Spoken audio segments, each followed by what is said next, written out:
Hi friends, welcome to Katharanjani YouTube channel. ನೀವಿನ್ನೂ ನಮ್ಮ ಚಾನಲನ್ನು ಸಬ್ಸ್ಕ್ರೈಬ್ ಮಾಡಿಲ್ಲ ಅಂದರೆ ಈ ಕೂಡಲೇ ಸಬ್ಸ್ಕ್ರೈಬ್ ಮಾಡಿ. ಹಾಗೆ ಹೆಚ್ಚಿನ ನೋಟಿಫಿಕೇಷನ್ಸ್ಗಳ ಅಪ್ಡೇಟ್ಗಾಗಿ ಪಕ್ಕದಲ್ಲಿರುವ ಬೆಲ್ ಐಕಾನನ್ನು ಪ್ರೆಸ್ ಮಾಡಿ.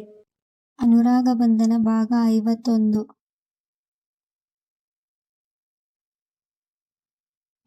ಅಭಿಗೆ ದಾರಿ ಹೇಳುತ್ತಾ ರಾಮಚಂದ್ರರು ಅವನನ್ನ ಮನೆಯ ಗೇಟ್ ಒಂದರ ಮುಂದೆ ಬೈಕ್ ನಿಲ್ಲಿಸಲು ಹೇಳಿದರು.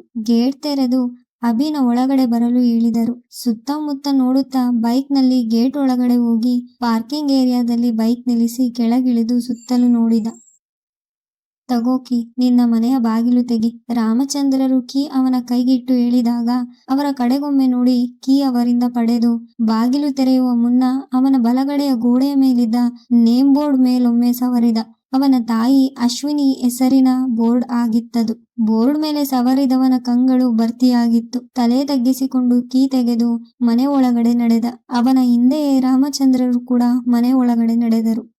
ಮನೆಯ ಒಳ ಹೋದ ಅಭಿ ಸುತ್ತಲೂ ಕಣ್ಣಾಡಿಸಿದ. ಹಾಲ್ನ ಗೋಡೆಯಲ್ಲಿ ಅಭಿ ಸಣ್ಣ ಮಗುವಿನಾಗಿನಿಂದ ಹಿಡಿದು ಇವಾಗಿನವರೆಗಿನ ಫೋಟೋಗಳನ್ನು ಗೋಡೆ ಮೇಲೆ ತೂಗು ಹಾಕಿದ್ದರು. ಈ ಮನೆ ನಿನ್ನಮ್ಮನ ಕನಸು ಅಭಿ. ನೀನು ಅವಳ ಹೊಟ್ಟೆಯಲ್ಲಿ ಇದ್ದಾಗಲೇ ನಿನ್ನಮ್ಮ ಹೇಳಿದ್ಲು, ಹುಟ್ಟೋ ಮಗು ಹೆಣ್ಣಾಗಲಿ ಗಂಡಾಗಲಿ ಮಗು ಹೆಸರಲ್ಲಿ ಒಂದು ಮನೆ ಕಟ್ಟಿಸ್ಬೇಕು ಅಂತ. ಅದರಂತೆ ಈ ಮನೆ ಕಟ್ಟಿಸಿದ್ದು. ಯಾರ ಹಂಗು ಇಲ್ಲದೆ ನಿನ್ನ ಮನೆಯಲ್ಲಿ ನೀನು ಆರಾಮಾಗಿ ಇರ್ಬೋದು. ಇನ್ನೊಂದು ಮಾತು, ಅತ್ತಿಗೆಗೆ ಹುಷಾರಿಲ್ಲ ಅಂತ ಗೊತ್ತು. ಅವರನ್ನ ನೋಡೋದಕ್ಕೆ ಆ ಮನೆ ಕಡೆ ಹೋಗೋದೆಲ್ಲ ಮಾಡಬೇಡ. ಅತ್ತಿಗೆ ಪೂರ್ತಿಯಾಗಿ ಹುಷಾರಾಗ್ಲಿ, ಆಮೇಲೆ ಅವರೇ ನಿನ್ನ ಆ ಮನೆಗೆ ಕರೀತಾರೆ. ಅಲ್ಲಿಯವರೆಗೂ ಹೋಗ್ಬೇಡ ಹೇಳಿದರು ರಾಮಚಂದ್ರ.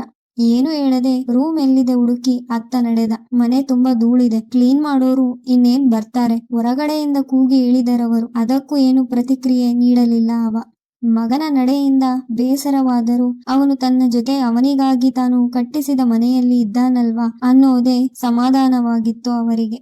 ಅಭಿನ ಮನೆ ಬಿಟ್ಟು ನೀವು ಹೋಗೋಕೆ ಬಿಡಬಾರ್ದಿತ್ತು ಅತ್ತೆ. ಅವನಿಗೆ ಅವನು ಒಂದು ಕೆಲಸ ಮಾಡಿ ಗೊತ್ತಿಲ್ಲ. ಅವನು ಬೆಂಗಳೂರಿಗೆ ಕೆಲಸಕ್ಕೆ ಹೋದಾಗಲೂ ನಂಗೆ ಅವನದೇ ಯೋಚನೆಯಾಗಿತ್ತು. ಇವನು ಅಲ್ಲಿ ಅದೇನ್ ಮಾಡ್ತಾನೋ ಏನೋ ಅಂತ ಜಯಾರವರು ಪಾರ್ವತಿಯವರಲ್ಲಿ ಹೇಳಿದರು. ನಿನ್ ಗಂಡ ಅವನಿಗೆ ನಿನ್ನಿಂದ ದೂರ ಇರೋ ಶಿಕ್ಷೆ ಕೊಟ್ಟ. ಅವನ ಅಪ್ಪ ಅವನಿಗೆ ಮನೆಯಿಂದಾನೇ ದೂರ ಇರೋ ಶಿಕ್ಷೆ ಕೊಟ್ಟ. ನನ್ ಮಾತಿಗೆ ಈ ಮನೆಯಲ್ಲಿ ಬೆಲೆ ಇಲ್ಲ ಅಂತ ಗೊತ್ತಾಗಿ ನಾನು ಸುಮ್ನಾಗಿದ್ದು ಹೇಳಿದರು ಪಾರ್ವತಿ. ಅಭಿ ಮನೆಯಿಂದ ಹೋಗಿ 4 ದಿನ ಆಯ್ತು. ಒಂದು ದಿನ ಕೂಡ ನನ್ ನೋಡೋಕ್ ಬರ್ಲಿಲ್ಲ. ಅವನಿಗೂ ನಾನು ಬೇಡ ಅನ್ಸುತ್ತೆ. ಮಗಳನ್ನು ಕೂಡ ಕಳ್ಕೊಂಡೆ, ಹಾಗೆ ಮಗನನ್ನು ಕೂಡ ಹೇಳಿದವರು ಕಣ್ಣೀರಾದರು. ಎಲ್ಲ ಸರಿ ಹೋಗುತ್ತೆ, ನೀನು ಬೇಜಾರಾಗ್ಬೇಡ. ಅಭಿ ನಿನ್ನ ನೋಡದೆ ಇರ್ತಾನೆ ಅಂತ ಅನಿಸುತ್ತಾ ನಿನ್ಗೆ? ಯಾರಿಗೂ ಗೊತ್ತಾಗದ ಹಾಗೆ ಬಂದು ಹೋಗಿದ್ದ, ನಾನ್ ನೋಡಿದೀನಿ ಹೇಳಿದರು ಪಾರ್ವತಿ.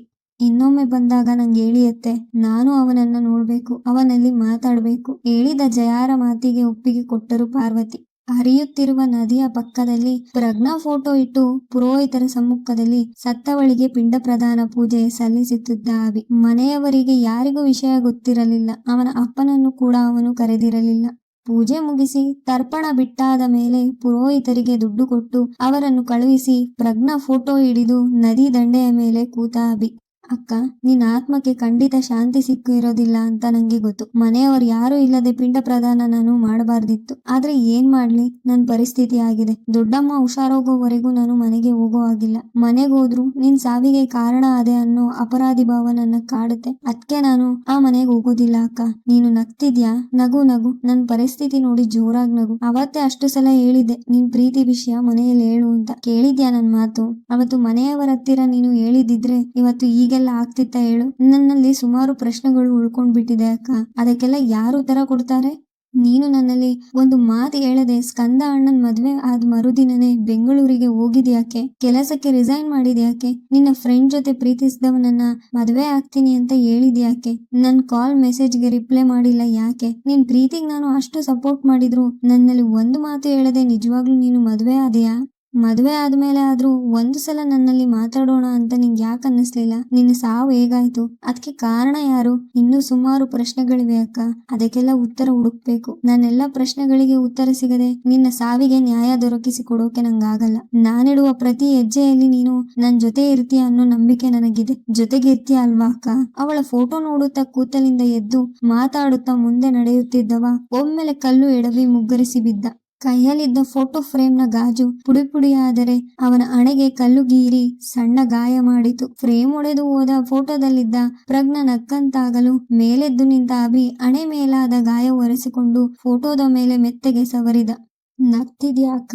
ನಗು ನಗು. ನಮ್ಮೆಲ್ಲರ ನಗುನ ಕಿತ್ಕೊಂಡು ನೀನು ನಗ್ತಾ ಇದೀಯ ಅಲ್ವಾ? ನಗು. ಪರಿಹಾರ ಇಲ್ಲದ ಸಮಸ್ಯೆಗಳೇ ಇಲ್ಲ. ನಿನ್ನ ಸಮಸ್ಯೆ ಏನೇ ಇದ್ರೂ ನೀನು ನನ್ನಲ್ಲಿ ಒಂದು ಮಾತು ಹೇಳಿದ್ರೆ ಸಾಕಿತ್ತು ಅಕ್ಕ. ಹೇಳದೆ ಮುಚ್ಚಿಟ್ಟು ಇಷ್ಟೆಲ್ಲ ಆಯ್ತು ನೋಡು. ಇವತ್ತಿನಿಂದ ನನ್ನ ಕೆಲಸ, ನನ್ನ ಗುರಿ ಏನಿದ್ರು ಒಂದೇ. ನಿನ್ನ ಸಾವಿಗೆ ಕಾರಣ ಏನು, ಮತ್ತೆ ಕಾರಣ ಯಾರು ಅನ್ನೋದನ್ನ ಪತ್ತೆ ಮಾಡೋದು. ಫೋಟೋದ ಮೇಲೆ ಸವರಿ ಅವನ ಹಣೆ ಮೇಲೆದ ಗಾಯದಿಂದ ಸುರಿದ ರಕ್ತ ಒರೆಸಿಕೊಂಡು ಬೈಕ್ ಹತ್ತಿದ.